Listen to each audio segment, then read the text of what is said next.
فلا خوف. بسم الله الرحمن الرحيم. ألف لام را،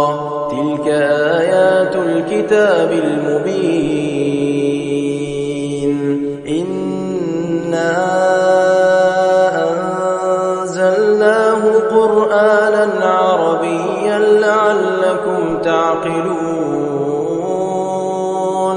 نحن نقص عليك أحسن القصص بما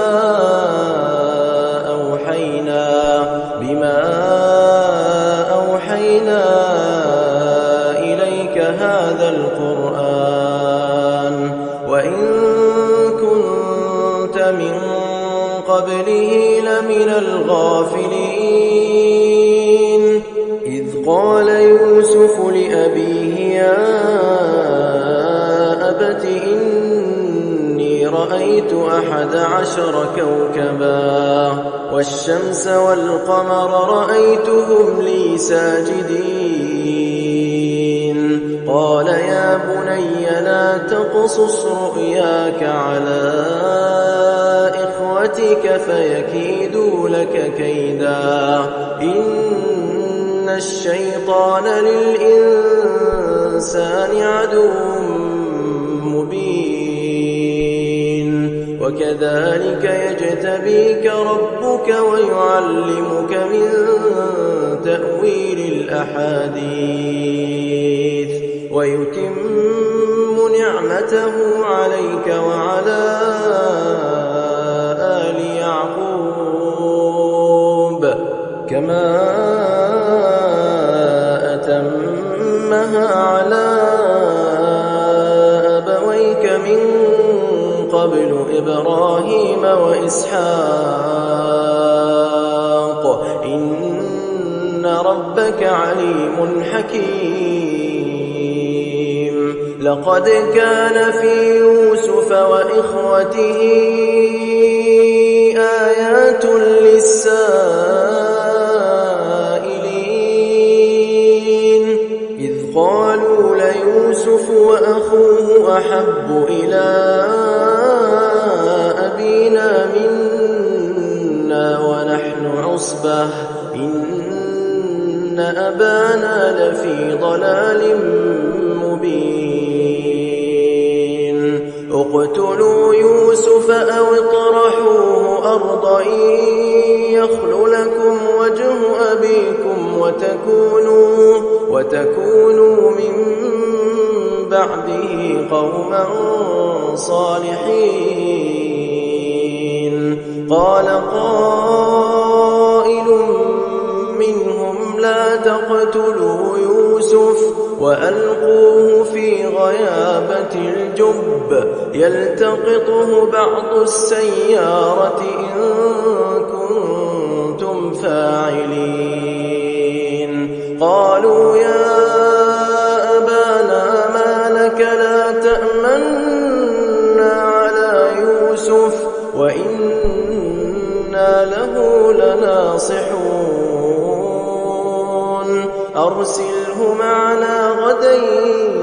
يرتع ويلعب وإنا له لحافظون. قال إني ليحزنني أن تذهبوا به وأخاف أن يأكله الذئب وأنتم عنه غافلون. قالوا لئن أكله الذئب ونحن عصبة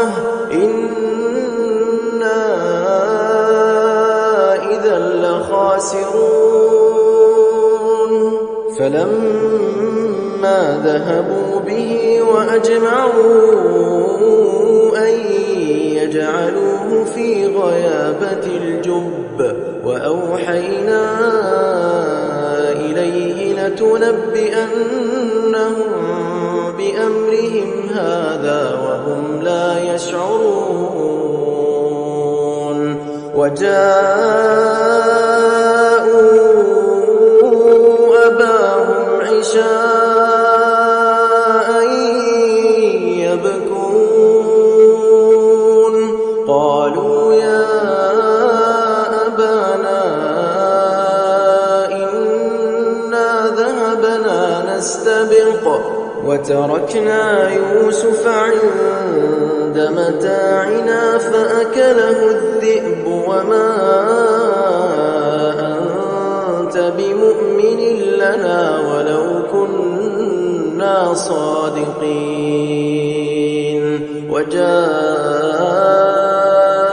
على قميصه بدم كذب قال بل سولت لكم أنفسكم أمرا فصبر جميل والله المستعان على ما تصفون وجاءت سيارة فأرسلوا واردهم فأدلى دلوه قال يا بشرى هذا غلام وأسروه بضاعة والله عليم بما يعملون وشروه بثمن بخس دراهم معدودة وكانوا فيه من الزاهدين وقال الذي اشتراه من مصر لامرأته أكرمي مثواه عسى أن ينفعنا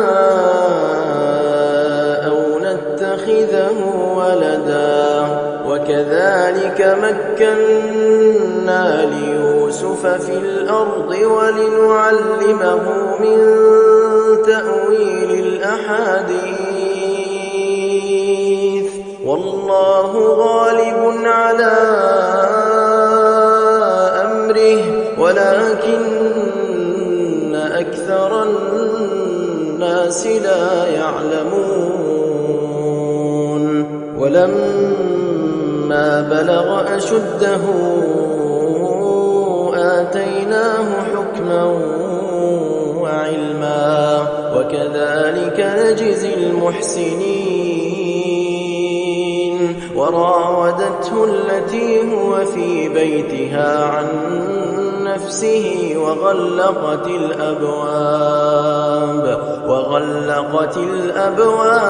وقالت هيت لك قال معاذ الله إنه ربي أحسن مثواي إنه لا يفلح الظالمون ولقد همت به وهم بها لولا أن رأى برهان ربه كذلك لنصرف عنه السوء والفحشاء إنه من عبادنا المخلصين واستبق الباب وقدت قميصه من دبر وألف يا سيدها لدى الباب قالت ما جزاء من أراد بأهلك سوءا إلا أن يسجن أو عذاب أليم قال هي راودتني عن نفسي وشهد شاهد من أهلها إن كان قميصه قد من قبل فصدقت وهو من الكاذبين وإن كان قميصه قد من دبر فكذبت وهو من الصادقين فلما رأى قميصه قد من دبر قال إنه من كيدكن إن كيدكن عظيم يوسف أعرض عن هذا واستغفري لذنبك إنك كنت من الخاطئين وقال نسوة في المدينة امرأة العزيز تراود فتاها عن نفسه قد شغفها حبا إنا لنراها في ضلال مبين فلما سمعت بمكرهن أرسلت إليهن وأعتدت لهن متكئا وآتت كل واحدة منهن سكينا وقالت اخرج عليهن فلما رأينه أكبرنه وقطعن أيديهن وقلن حاش لله ما هذا بشرا إن هذا إلا ملك كريم قالت فذلكن الذي لمتنني فيه ولقد راودته عن نفسه فاستعصم ولئن لم يفعل ما آمره ليسجنن وليكونن من الصاغرين قال رب السجن أحب إلي مما يدعونني إليه وإلا تصرف عني كيدهن أصب إليهن وأكن من الجاهلين فاستجاب له ربه فصرف عنه كيدهن إنه هو السميع العليم ثم بدا لهم من بعد ما رأوا الآيات ليسجننه حتى حين ودخل معه السجن فتيان قال أحدهما إني أراني أعصر خمرا وقال الآخر إني أراني أحمل فوق رأسي خبزا تأكل الطير منه نبئنا بتأويله إنا نراك من المحسنين قال لا يأتيكما طعام ترزقانه إلا نبأتكما بتأويله قبل أن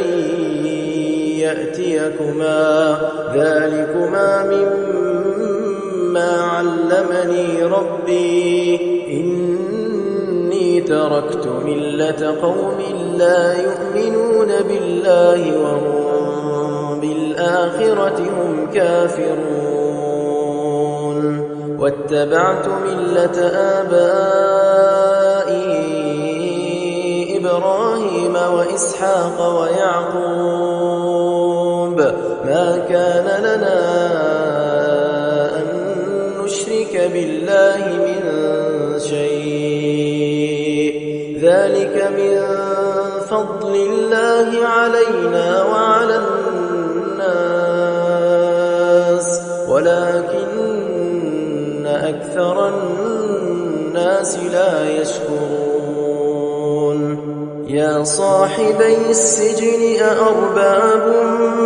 متفرقون خير أم الله الواحد القهار ما تعبدون من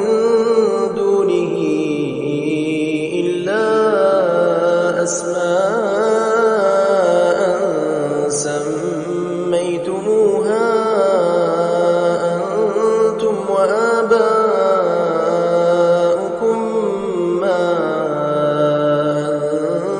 أنزل الله بها من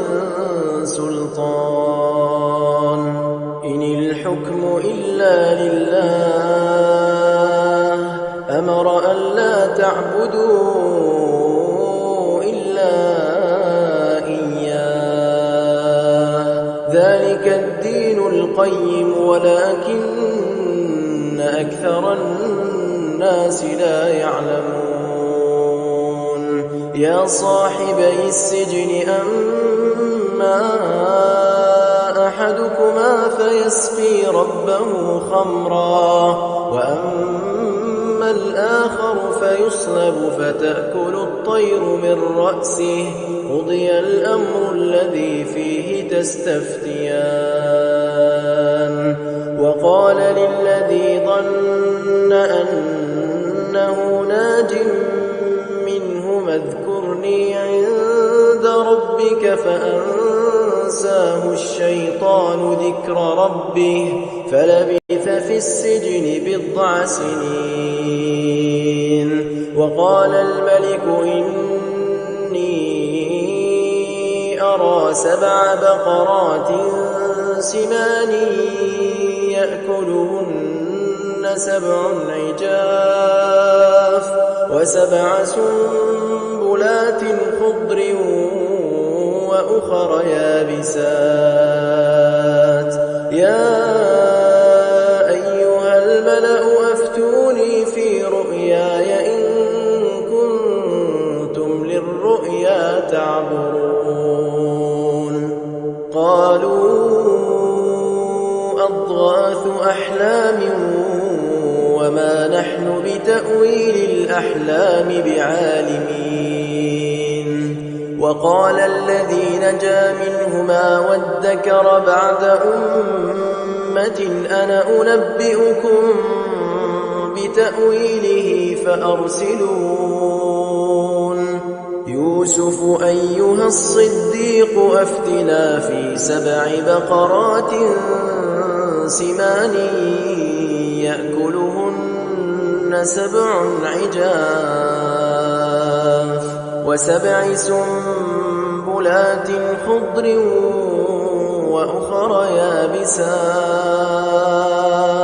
لعلي أرجع إلى الناس لعلهم يعلمون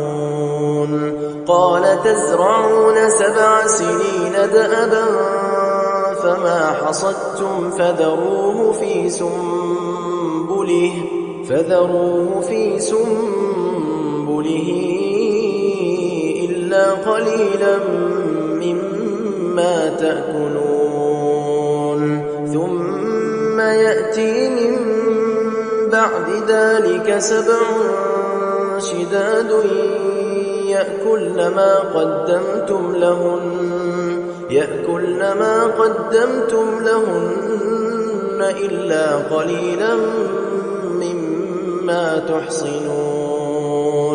ثم يأتي من بعد ذلك عام فيه يغاث الناس وفيه يعصرون وقال الملك ائتوني به فلما جاءه الرسول قال ارجع إلى ربك فاسأله ما بال النسوة اللاتي قطعن أيديهن إن ربي بكيدهن عليم قال ما خطبكن إذ راوتن يوسف عن نفسه قلنا حاش لله ما علمنا عليه من سوء قالت امرأة العزيز الآن حصحص الحق أنا راودته عن نفسه وإنه لمن الصادقين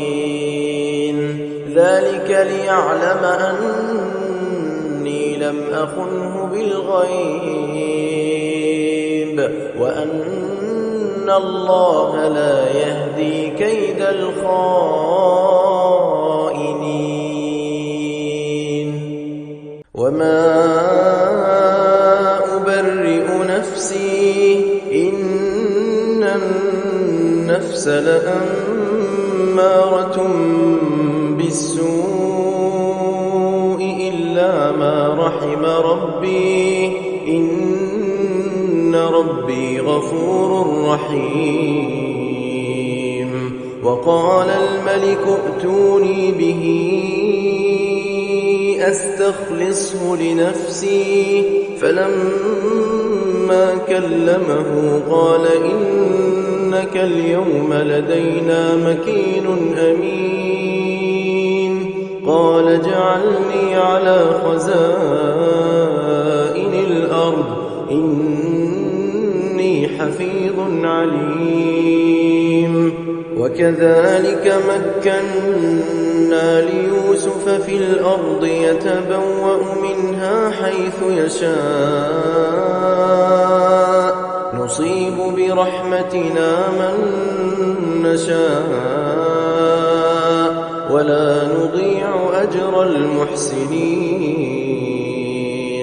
ولأجر الآخرة خير للذين آمنوا وكانوا يتقون. وجاء إخوة يوسف فدخلوا عليه فعرفهم وهم له منكرون. ولما جهزهم بجهازهم قال ائتوني بأخ لكم من أبيكم ألا ترون أني أوفي الكيل وأنا خير المنزلين. فإن لم تأتوني به فلا كيل لكم عندي ولا تقربون. قالوا سنراود عنه أباه وإنا لفاعلون. وقال لفتيانه اجعلوا بضاعتهم في رحالهم لعلهم يعرفونها إذا انقلبوا إلى أهلهم لعلهم يرجعون. فلما رجعوا إلى أبيهم قالوا يا أبانا منع منا الكيل فأرسل معنا أخانا نكتل وإنا له لحافظون. قال هل آمنكم عليه إلا كما أمنتكم على أخيه من قبل فالله خير حافظا وهو أرحم الراحمين. ولما فتحوا متاعهم وجدوا بضاعتهم ردت إليهم قالوا يا أبانا ما نبغي هذه بضاعتنا ردت إلينا ونمير أهلنا ونحفظ أخانا ونزداد كيل بعير ذلك كيل يسير. قال لن أرسله معكم حتى تؤتون موثقا من الله لتأتونني به إلا أن يحاط بكم. فلما آتوه موثقهم قال الله على ما نقول وكيل. وقال يا بني لا تدخلوا من باب واحد وادخلوا من أبواب متفرقة وما أغني عنكم من الله من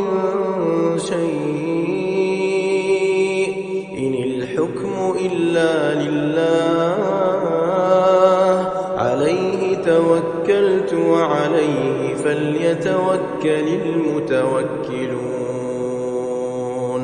ولما دخلوا من حيث أمرهم أبوهم ما كان يغني عنهم من الله من شيء إلا حاجة في نفس يعقوب قضاها وإنه لذو علم لما علمناه ولكن أكثر الناس لا يعلمون ولما دخلوا على يوسف آوى إليه أخاه قال إني أنا أخوك فلا تبتئس بما كانوا يعملون فلما جهزهم بجهازهم جعل السقاية في رحل أخيه ثم أذن مؤذن أيتها العير إنكم لسارقون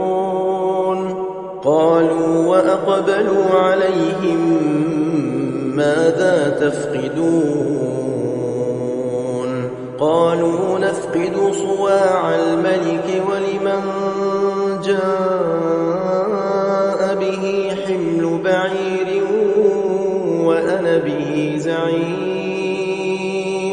قالوا تالله لقد علمتم ما جئنا لنفسد في الأرض وما كنا سارقين قالوا فما جزاؤه إن كنتم كاذبين قالوا جزاؤه من وجد في رحله فهو جزاؤه كذلك نجزي الظالمين فبدأ بأوعيتهم قبل وعاء أخيه ثم استخرجها من وعاء أخيه كذلك كدنا ليوسف ما كان ليأخذ أخاه في دين الملك إلا أن يشاء الله نرفع درجات من نشاء وفوق كل ذي علم عليم قالوا إن يسرق فقد سرق أخ له من قبل فأسرها يوسف في نفسه ولم يبدها لهم قال أنتم شر مكانا والله أعلم بما تصفون قالوا يا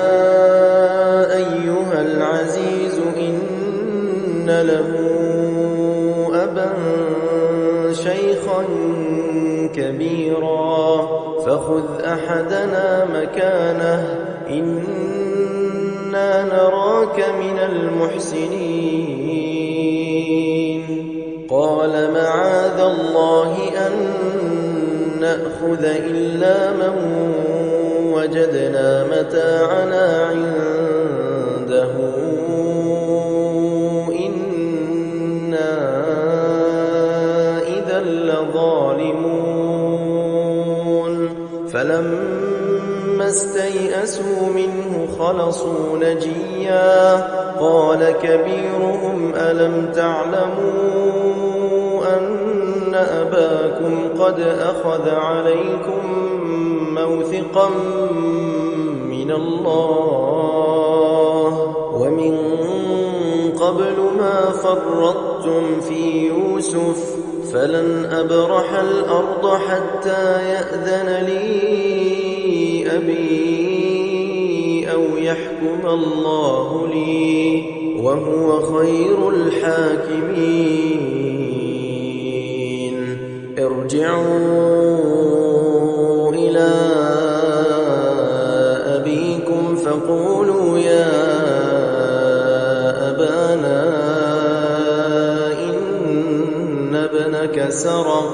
وما شهدنا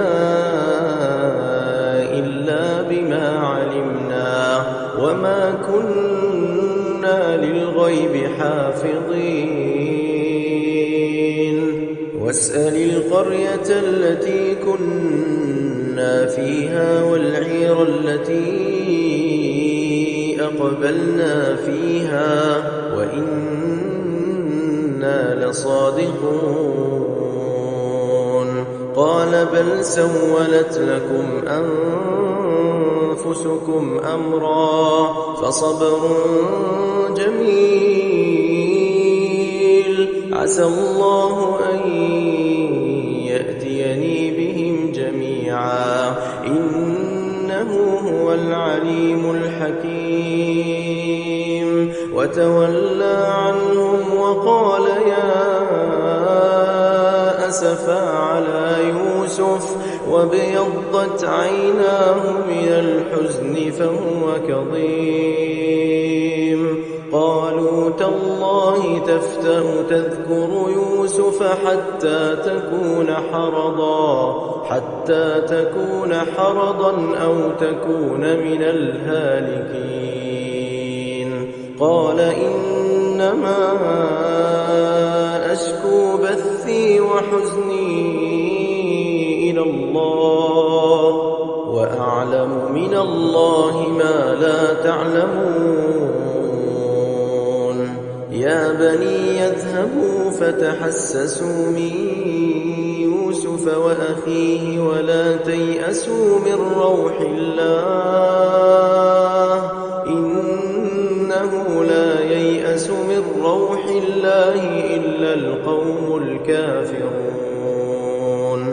فلما دخلوا عليه قالوا يا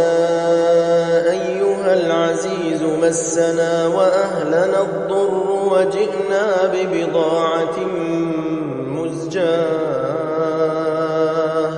فأوف لنا الكيل وتصدق علينا إن الله يجزي المتصدقين قال هل علمتم ما فعلتم بيوسف وأخيه إذ أنتم جاهلون قالوا أئنك لأنت يوسف قال أنا يوسف وهذا أخي قد من الله علينا إنه من يتق ويصبر فإن الله لا يضيع أجر المحسنين قالوا تالله لقد آثرك الله علينا وإن كنا لخاطئين قال لا تثريب عليكم اليوم يغفر الله لكم وهو أرحم الراحمين اذهبوا بقميصي هذا فألقوه على وجه أبي يأت بصيرا وأتوني بأهلكم أجمعين ولما فصلت العير قال أبوهم إني لأجد ريح يوسف لولا أن تفندون قالوا تالله إنك لفي ضلالك القديم فلما أن جاء البشير ألقاه على وجهه فارتد بصيرا قال ألم أقل لكم إني أعلم من الله ما لا تعلمون قالوا يا أبانا استغفر لنا ذنوبنا إنا كنا خاطئين قال سوف أستغفر لكم ربي إنه إنه هو الغفور الرحيم فلما دخلوا على يوسف آوى إليه أبويه وقال ادخلوا مصر إن شاء الله آمنين ورفع أبويه على العرش وخروا له سجدا وقال يا أبت هذا تأويل رؤياي من قبل قد جعلها ربي حقا وقد أحسن بي إذ أخرجني من السجن وجاء بكم من البدو من بعد أن نزغ الشيطان بيني وبين إخوتي إن ربي لطيف لما يشاء إنه هو العليم الحكيم رب قد آتيتني من الملك وعلمتني من تأويل الأحاديث فاطر السماوات والأرض أنت وليي في الدنيا والآخرة توفني مسلما وألحقني بالصالحين ذلك من أنباء الغيب نوحيه إليك وما كنت لديهم إذ أجمعوا أمرهم وهم يمكرون وما أكثر الناس ولو حرصت بمؤمنين وما تسألهم عليه من أجر إن هو إلا ذكر للعالمين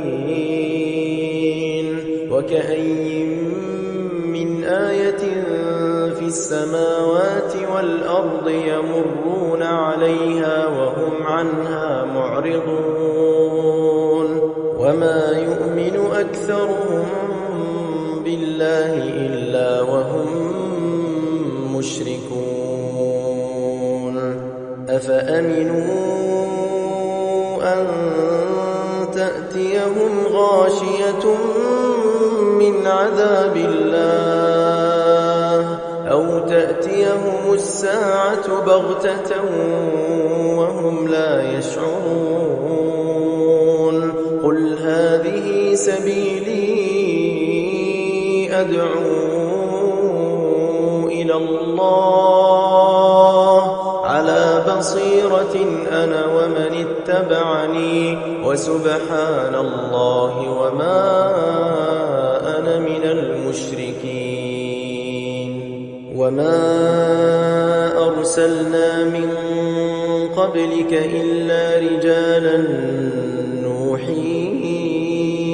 إليهم من أهل القرى أفلم يسيروا في الأرض فينظروا كيف كان عاقبة الذين من قبلهم ولدار الآخرة خير للذين اتقوا أفلا تعقلون حتى إذا استيأس الرسل وظنوا أنهم قد كذبوا جاءهم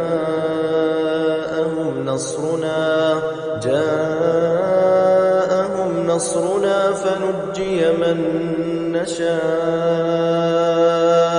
ولا يرد بأسنا عن القوم المجرمين لقد كان في قصصهم عبرة لأولي الألباب ما كان حديثا يفترى ولكن تصديق الذي بين يديه وتفصيل كل شيء وهدى ورحمة لقوم يؤمنون إن إنما المؤمنون الذين إذا ذكر الله وجلت قلوبهم